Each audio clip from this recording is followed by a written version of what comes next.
নমস্কার বন্ধুগণ, DipasThoughtSpicyHot সবাইকে স্বাগত জানিয়ে আজকে আরেকটা রেসিপি শুরু হয়ে গিয়েছে। প্রথমেই আমি আঁচটা দেখিয়ে নিলাম। একদম হাই ফ্লেমে কড়াটি গরম করে নিচ্ছি। খুন্তি সহ কড়াটি গরম করে নিলাম। তারপরেই এখন দিয়ে দেব বেশ খানিকটা তেল।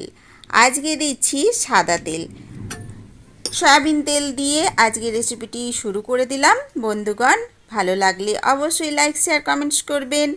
দেখুন, আমি অনেকগুলো কাঁচা লঙ্কা নিয়েছি বোটা সহ, আর সামান্য একটু মুখের কাছে চেরা লাগিয়েছি, না হলে ফাটবে। তো আমি খুব ভালোভাবে এই লঙ্কাগুলো ভেজে নিচ্ছি। দেখুন, এইরকম অবস্থা এসেছে, ভাজা হয়ে গিয়েছে। এখন তুলে নেব একটা প্লেটের মধ্যে। তারপর ধীরে ধীরে বাকি রেসিপি এগোতে থাকবে। বন্ধুগণ, যারা নতুন আসবেন অবশ্যই আমায় লাইক দিয়ে সাবস্ক্রাইব করে পাশে থাকবেন, আর বেল আইকনটি প্রেস করে নেবেন অল অপশানে ক্লিক করে, যাতে সমস্ত ভিডিও দেওয়ার সাথে সাথেই আপনাদের কাছে সহজেই পৌঁছে যায়। তো সমস্ত লঙ্কাগুলো তুলে নেবার পর এই তেলের মধ্যে আমি এই ঝিরিঝিরি করে কেটে রাখা আলুগুলো দিয়ে দেব। আলুগুলো খুব সুন্দর ছড়িয়ে ছড়িয়ে দিয়ে দেব। আর আঁচটা বন্ধুগণ অনেকটাই বাড়িয়ে রাখতে হবে। আর আজকে এই আলুটি ভাজার সময় একেবারে ঢাকনা চাপা দেব না, আর লবণও প্রয়োগ করব না। নুনবিহীন সাদা তেলে এই আলুগুলো ধীরে ধীরে খুব সুন্দরভাবে ভেজে নিতে হবে। ঝুরঝুরে করে ভাজা হবে। আর ঠান্ডা জলের মধ্যেই প্রথমে আলুগুলো আমি কেটে ধুয়ে কিছু সময় ভিজিয়ে রেখেছিলাম। খুব ভালোভাবে ধুয়ে নিতে হবে। সাদা সাদা যে আলুর থেকে কষটা বেরোয় সেটা যেন সম্পূর্ণ ধোয়া হয়ে যায়, সেই দিকে নজর রাখতে হবে। তো খুন্তি দিয়ে নাড়াচাড়া করে এইভাবে ছড়িয়ে ছড়িয়ে আলুগুলো ভেজে নেওয়ার চেষ্টা করছি। দেখুন, সামান্য লাল হয়েছে, আবার একবার নেড়ে নিলাম। এইভাবে সম্পূর্ণটাই ভাজা করে তুলে নিতে হবে। বন্ধুগণ, সোজা রেসিপিটি খুবই, কিন্তু একটু এরকম ছোটো ছোটো টিপস অবলম্বন করতে হবে।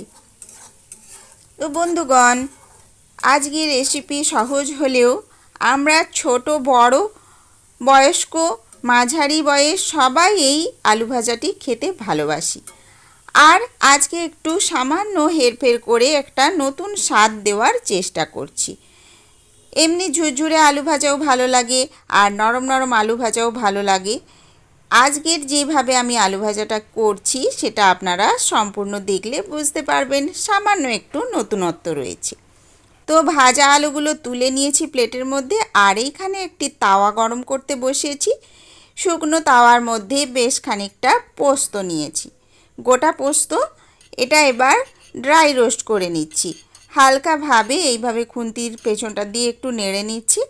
খুব বেশি কড়কড়ে লাল করে ভাজবো না পোস্তটা, সামান্য একটু এই লালচে ভাব আসবে, আর খুব সুন্দর একটা গন্ধ উঠবে।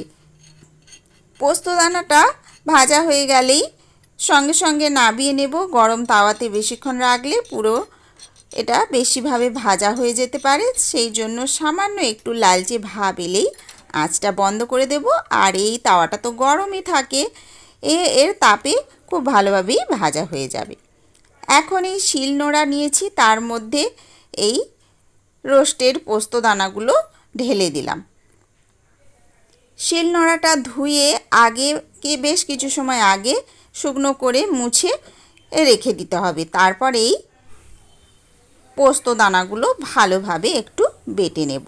প্রথমে একটু বেটে নিয়েছি হালকা করে, তারপরে এর মধ্যে মিশিয়ে নিচ্ছি সামান্য লবণ। বন্ধুগণ, লবণের ছোঁয়া পেলেই আলু ভাজা নরম হয়ে যায়, সেই জন্য এই পোস্তর সাথে আমি সব শেষে অল্প পরিমাণে, মানে প্রয়োজন মতো, আলুটা সামান্য পরিমাণেই ছিল তো সেই আন্দাজ বুঝে আমি একটু লবণ যোগ করে নিয়েছি। আর এই পোস্তদানার সাথে আমি গুঁড়িয়ে নিলাম। এবার আর কিছু নয়, এই আলু ভাজার ওপরে এই ধীরে ধীরে সুন্দরভাবে একটু ছড়িয়ে নেব। সমস্তটাই এপাশ ওপাশ করে ছড়িয়ে নেব। তারপর একটু হাতের আঙুল দিয়ে খুব সুন্দরভাবে আলুর সাথে মাখিয়ে নেব। তো প্রথমে আমি ভালোভাবে ছড়িয়ে নিলাম, সেটা আপনাদেরকে একটু দেখিয়ে নিচ্ছি। আর অবশিষ্ট যেটুকু ছিল সেটুকুও ছড়িয়ে নিলাম। এবার খুব ভালোভাবে হাত দিয়ে আমি মাখিয়ে নেব। বন্ধুগণ, এইভাবে একবার আপনারা আলু ভাজা বাড়িতে বানিয়ে খাবেন, দেখবেন অপূর্ব সুন্দর লাগে। এমনি গোটা পোস্ত এই আলুর সাথে ছড়িয়ে ভাজা করে সেটা খেয়েছি, কিন্তু এইভাবে গুঁড়ো করে এই আজকে আমি প্রথম করলাম, তো বেশ ভালোই লেগেছিল। এবার থেকে এইভাবেই মাঝে মধ্যে করব। তো সেইটাই আপনাদের কাছে আজকে আমি এই ভিডিওর মাধ্যমে শেয়ার করে নিলাম। আশা করি আপনাদের ভালো লাগবে। কতটা ভালো লাগলো আপনারা প্লিজ কমেন্টসের মাধ্যমে আমায় জানিয়ে দেবেন। তো ধীরে ধীরে সমস্ত আলুগুলোর মধ্যে আমি এইভাবে এই পোস্তদানা আর লবণটা মাখিয়ে নিলাম। তো লবণের সংস্পর্শে ঝুরঝুরে আলু ভাজা সামান্য একটু নরম হয়েছে। তো সব শেষে খাওয়ার সময়তেই এটা করে নিতে হবে। আর এই যে কাঁচা লঙ্কা যে ভেজে রেখেছিলাম, এগুলো ওপর থেকে আমি সাজিয়ে নিচ্ছি। ভাতের সাথে আলু ভাজার সাথে কামড়ে কামড়ে খেতে ভালো লাগবে। ইচ্ছে হলে একটা দুটো দোলে এই আলুর সাথে মাখিয়ে নিলেও ভালো হয়, সেটাও খারাপ লাগে না। আর শুকনো লঙ্কাকে ভেজে এর সাথে গুঁড়িয়ে নিলেও সেটাও বেশ ভালো লাগে। তো আজকে এইভাবে আমি করলাম। আগামী পর্বে আবার কোনো নতুন রেসিপি আনবো। আর আশা করি আজকের রেসিপিটি সোজা সাপটা রেসিপি, বাচ্চাদের খুবই প্রিয়। তো আপনাদেরও নিশ্চয়ই ভালো লেগেছে। তো আজকের মতো আমি বিদায় নেব। আগামী পর্বে যতক্ষণ না নতুন ভিডিও আনছি ততক্ষণ প্লিজ আপনারা সাথে থাকবেন। আমার চ্যানেলের অন্য সকল ভিডিওগুলো উল্টে পাল্টে ঘুরিয়ে ফিরিয়ে একটু দেখে নিতে পারেন। তো বন্ধুগণ, সবাই ভালো থাকবেন। অসংখ্য ধন্যবাদ সকলকে। তো আজকের মতো টাটা।